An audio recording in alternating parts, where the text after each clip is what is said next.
Oke, bismillah, assalamualaikum warahmatullahi wabarakatuh. Jumpa lagi dengan tutorial 007. Pada kesempatan kali ini alhamdulillah masih diberikan kesehatan, kekuatan dalam menjalankan aktivitas ibadah pada bulan Ramadan ya teman-teman semua. Bagi yang menunaikan di sini kami kedatangan pasien baru masuk, yakni Oppo A3s. Kasusnya adalah bisa diperhatikan ya, seperti biasa korban KDRT, kekerasan dalam radio telekomunikasi.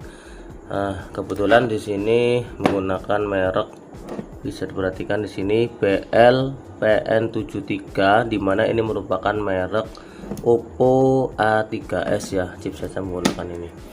Oke, sebelumnya kita akan buka dulu untuk seperti biasa ya, baterai, kemudian LCD.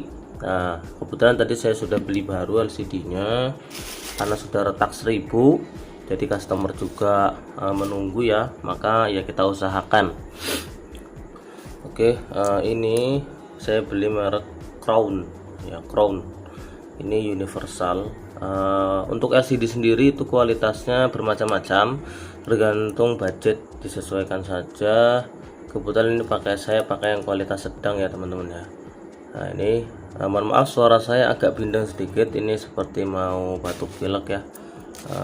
Kita tes dulu untuk apakah dia itu bisa nyala atau tidak, karena biasanya kalau bekas jatuh itu agak blank-blank sedikit teman-teman.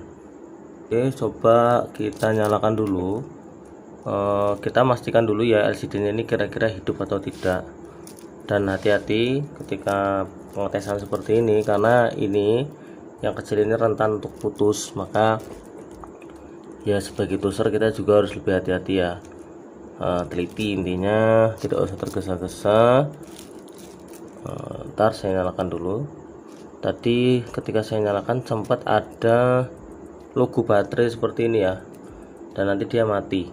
Nah ini kemungkinan ada yang mungkin belum pas, atau mungkin baterainya agak bermasalah sedikit. Oke lah, yang penting udah kita pastikan nyala, dan sekarang saatnya kita langsung saja eksekusi untuk pembongkaran serta pemasangannya. Kita cabut dulu konektor baterainya seperti biasa ya teman-teman, baru kita cabut antara mesin bawah dan mesin atas.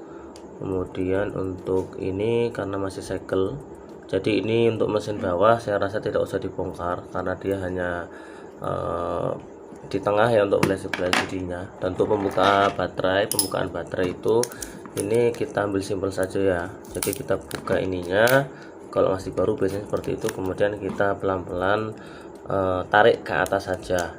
Jadi posisinya sambil digoyang-goyang kanan kiri perlahan tapi pasti, kita tarik aja.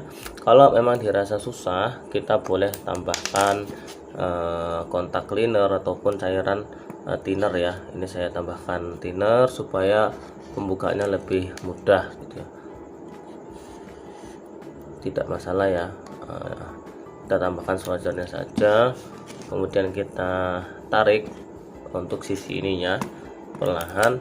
Boleh juga menggunakan alat bantu seperti penjepit dan lain-lain. Oke, ini sudah saya cabut dengan mudahnya ya kalau kita tambahkan thinner. Mohon maaf tadi saya tidak tampilkan prosesinya karena saya langsung dengan metode tarik gitu ya. Jadi untuk pemula harap hati-hati aja karena mungkin agak barbar sedikit kalau tadi saya tampilkan. Alhamdulillah ini aman. Untuk pengetesannya mudah saja ya teman-teman ya. Kita cek dulu apakah karena tadi ada logo baterai, saya penasaran berapa sih nilai tegangan baterainya. Kita ambil avometer digital ya, kita ambil avometer, kita cek dulu berapa tegangan baterainya.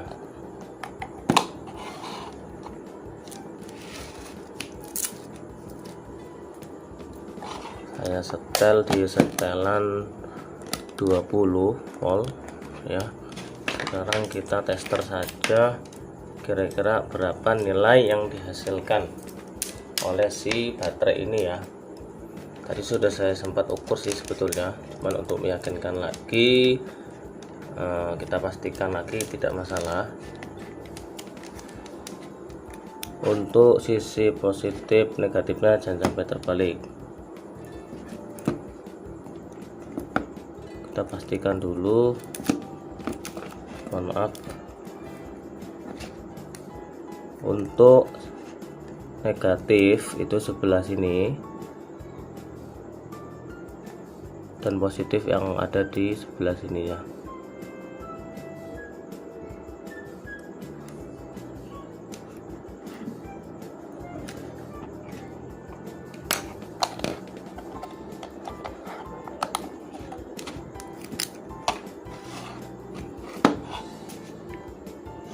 Saya tinggikan dulu, mohon maaf, untuk memudahkan ya.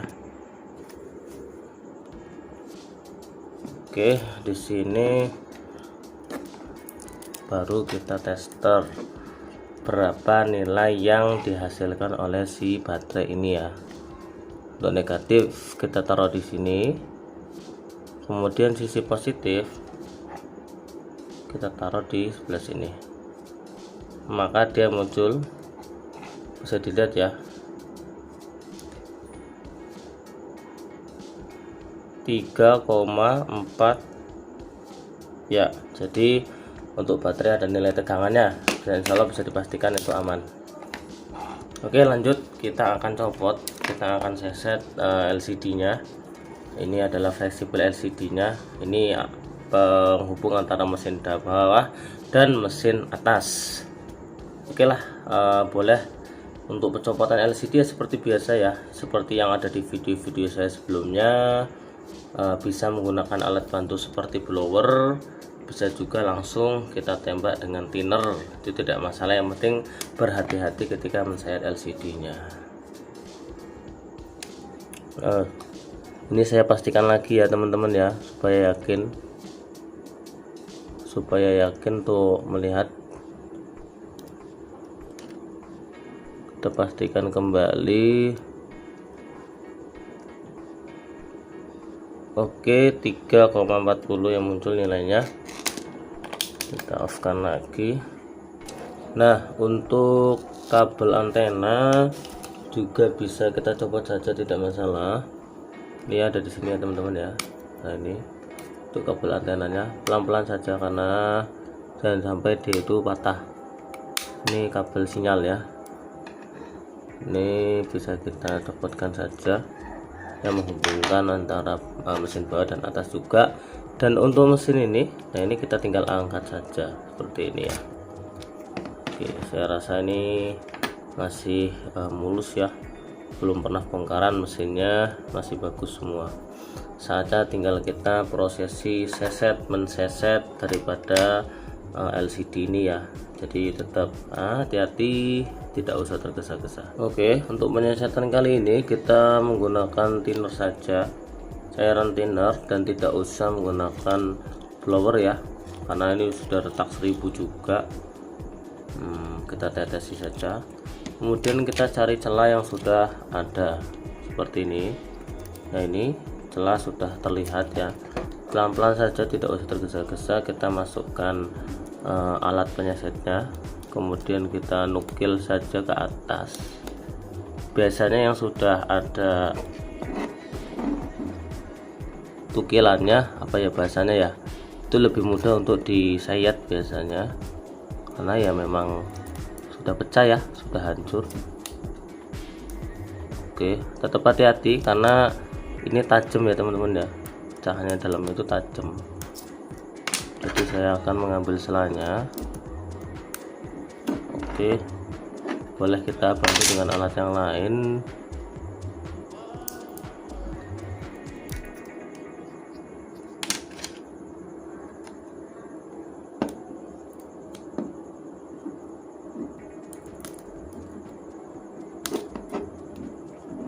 Kita dorong saja dari bagian sininya, tidak masalah. Kemudian ketika sudah terlihat bagian seperti ini, tinggal kita seset saja. Jika didapati seperti ini, langsung saja kita tambahkan thinner, tidak masalah. Kemudian kita seset pelan-pelan, perlahan, menggunakan ini ya, alat penyeset. Bisa juga menggunakan ya kertas mika ataupun yang lainnya. kita usahakan seset dengan teliti, tidak usah tergesa-gesa, kanan kiri kita seset. Oke ya, jika memang sudah didapati penyesetan itu mudah sekiranya, ya kita tetap hati-hati terus, sambil kita terawang intip-intip sedikit. Kalau memang sudah aman, fleksibelnya aman, ya bisa kita lanjut. Oke, untuk mempercepat durasi saya skip aja biar cepat. Oke, sini sudah tercopot ya. Untuk LCD nya ini sudah tercopot, kita pastikan ini aman, tidak ada yang robek, supaya ya mungkin dengan harapan masih ada bisa digunakan. Oke, kita lanjut untuk prosesi pengeliman dan pemasangan LCD nya. Oke, kita lanjutkan kepada pengeliman. Karena ini tadi alhamdulillah sudah saya bersihkan. Untuk tulangannya pastikan clean, betul-betul clean. Kemudian kita langsung saja lemkan ya di bagian sisi-sisi tulangan frame agar LCD nanti bisa merekat. Oh iya, catatan sekali lagi, untuk pengeleman kita kasih sewajarnya saja, tidak usah terlalu berlebihan, karena supaya tidak bertumpuk-tumpuk gitulah ya bahasanya lemnya. Kita kasih sekedarnya saja. Jikalau sudah dirasa kencang, ya sudah kita lanjut ke bagian yang lainnya untuk pengelemannya. Kemudian perlu diketahui, lem yang saya pakai ini adalah lem LCD T7000 ya. Ini bisa didapatkan di toko offline maupun online, banyak sekali, dan saya rekomendasikan memang pakai yang warna hitam. Jadi saya memang sudah sering alhamdulillah memakai lem untuk ngelem LCD ini yang warna hitam, dan sejauh ini belum ada kendala sama sekali. Artinya daya rekatnya juga lebih bagus ya, lebih kencang, lebih kuat dibandingkan yang warna putih, itu kalau menurut saya. Tapi ya sebenarnya sama saja. Kemudian kita terus tempel saja terus. Untuk pengeleman tidak usah was-was udah kencang belum atau sudah terlem atau belum. Jikalau kita sudah pastikan tulangan itu bersih, maka ya ketika kita tempelkan lem seperti ini, insya Allah maka dia akan sudah terlem ya otomatis tuh. Untuk harga LCD nya sendiri itu saya dapatkan masih di angka 200 ke atas, karena memang ya kita tahu bersama sekarang pandemi ini semuanya naik ya. Oke, untuk LCD juga itu macam-macam kualitasnya, seperti tadi di awal saya jelaskan, ada yang menggunakan OLED atau yang menggunakan original copotan, itu juga lebih bagus. Dan sebetulnya memang LCD bawaan itu lebih bagus dibandingkan yang sudah gantian, itu pasti. Namun apabila LCD bawaan sudah hancur, nah, apalah daya, kita lebih baik ganti saja. Toh fungsi-fungsinya juga yang penting masih bisa berfungsi, dan ketika pemasangan kita harus lebih ekstra teliti dan hati-hati. Kalau lem sudah dirasa kena, kita lem bagian-bagian juga yang memang dirasa penting, seperti bagian bawah sininya, kemudian bagian sini, kemudian bagian sini. Boleh juga kita belikan double tip, intinya biar dia merekat ya. Setiap ada sela-sela biasanya saya berikan lem. Dan untuk kertas ini jangan sampai dicabut, ini fungsinya agar tidak ground mungkin ya, jalur-jalur mungkin ada yang negatif, artinya mungkin pin-pin di LCD itu nanti mungkin ngeground ketika kena tulangan ini yang berbahan plastik ataupun kaleng ya terutama ya. Oke, jikalau sudah dipastikan rekat, kemudian tidak ada yang bolong, bisa kita langsung tembakkan saja atau tempelkan saja LCD nya. Sebentar, bagian sini saya kasih lem dulu supaya lebih rekat, pojok-pojok kita lem juga. Oke, saya rasa ini cukup, tinggal kita pasangkan LCD nya. Oh iya, untuk LCD sendiri tadi sudah saya tes, alhamdulillah itu bisa nyala ya, bisa hidup. Kemudian langsung saja pelan-pelan saja kita tembakkan saja di sini seperti tadi ketika pencopotan. Nah, ini bedanya kita sedang melakukan pemasangan. Kemudian kita raba dengan tangan kita ya. Jika sudah presisi bisa kita tekan pelan-pelan, santai saja, tidak usah tergesa-gesa terburu-buru.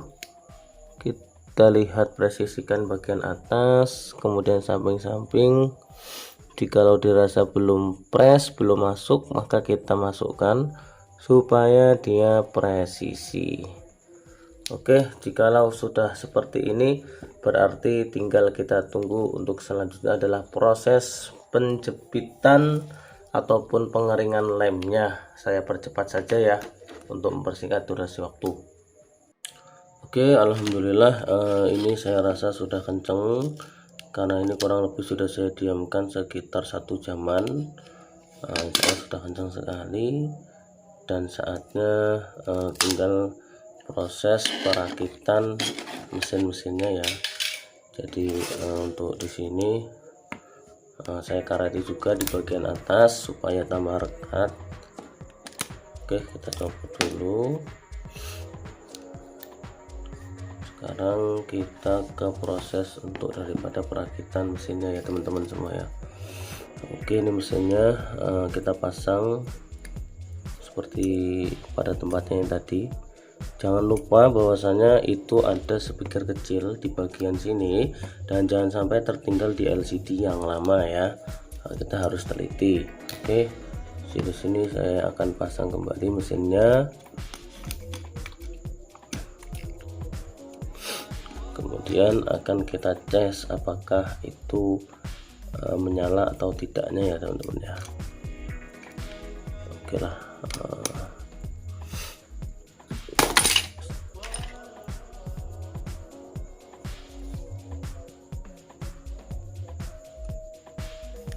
Baik, alhamdulillah ini sudah terpasang mesinnya. Sekarang akan kita coba apakah dia mau menyala. Bismillahirrahmanirrahim. Kita tahan tombol power, kita pencet, pastikan jika memang pemasangan sudah benar ya otomatis dia akan menyala ya pastinya. Oke, logo Oppo sudah keluar. Kita akan tes layarnya juga. Kita tunggu sampai dia booting ataupun nampil ke menunya. Baik, sudah mulai loading ya logo Oppo.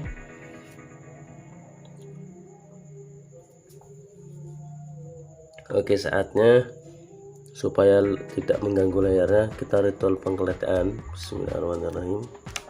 Oke, sudah jadi ada keterangan baterai ya, dan di sini di password sayangnya jadi saya tidak bisa untuk mengakses. Oke, tidak masalah. Kita coba touch screen, ini lancar semua. Kita ke menu panggilan darurat saja, kita tes touch screen-nya. Oke, karena baterai sekarat jadi dia mati lagi, cuma tidak masalah, akan kita cas setelah ini. Dan mungkin untuk tutorial hari ini sampai di sini saja, karena saya akan rapihkan, saya akan tas lagi. Terima kasih, semoga bisa dijadikan manfaat dan tetap semangat.